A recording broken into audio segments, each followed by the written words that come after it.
శ్రీరామ రామ రామేతి రమే రామే మనోరమే సహస్రనామ తత్తుల్యం రామనామవరాననే. జై శ్రీరామ్, జై శ్రీరామ్, జై సీతారాం. రామాయణ అనుభవం 190వ భాగము. సూర్యబింబంలా చరచరా కదులుతున్నాడు సౌమిత్రి. ఎవ్వరూ అడ్డు పెట్టడం లేదు. వైదొలుగుతున్నారు. సప్త కక్షలను దాటి అంతఃపురాన్ని సమీపించాడు. మధుర సంగీతం చెవికి సోకింది. సుగంధ పరిమళాలు గుబాలిస్తున్నాయి. రూపయవ్వన సంపన్నలు సౌందర్య గర్వంతో విర్రవీగుతూ హడావిడిగా తిరుగుతున్నారు.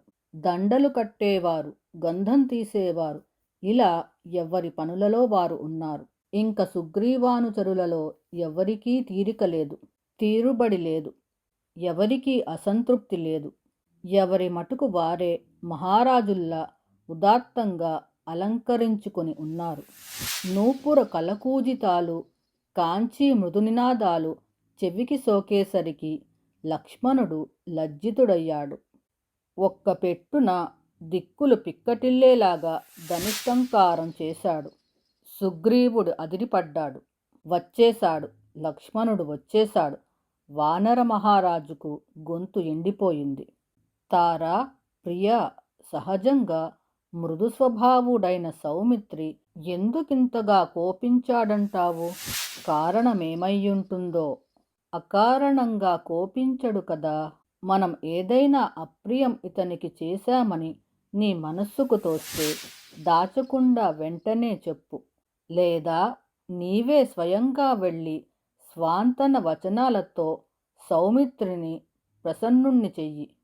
నిన్ను చూడగానే అతడు కోపం విడిచిపెట్టేస్తాడు, తేరుకుంటాడు. మహానుభావులు స్త్రీల పట్ల దారుణంగా ప్రవర్తించరు. ఈ మాటలు వింటూనే తార శయ్య విడిచి బయలుదేరింది. మత్తెక్కిన కన్నులతో, జారిపోతున్న మొలనూలుతో, ఒళ్ళంతా సంభోగ చిహ్నాలతో వంగుతూ తూలుతూ సౌమిత్రిని సమీపించింది.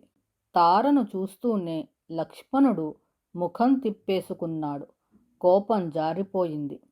మద్యపానం వల్ల సిగ్గు వదిలేసిన తారకు లక్ష్మణుని కన్నులలో కనిపించిన ప్రసన్నత ధైర్యాన్ని ఇచ్చింది. స్నేహంగా, అర్థవంతంగా, స్వాంతనపూర్వకంగా సంభాషించింది. శ్రీరామ రామ రామేతి రమే రామే మనోరమే సహస్రనామ తత్తుల్యం రామనామవరాననే.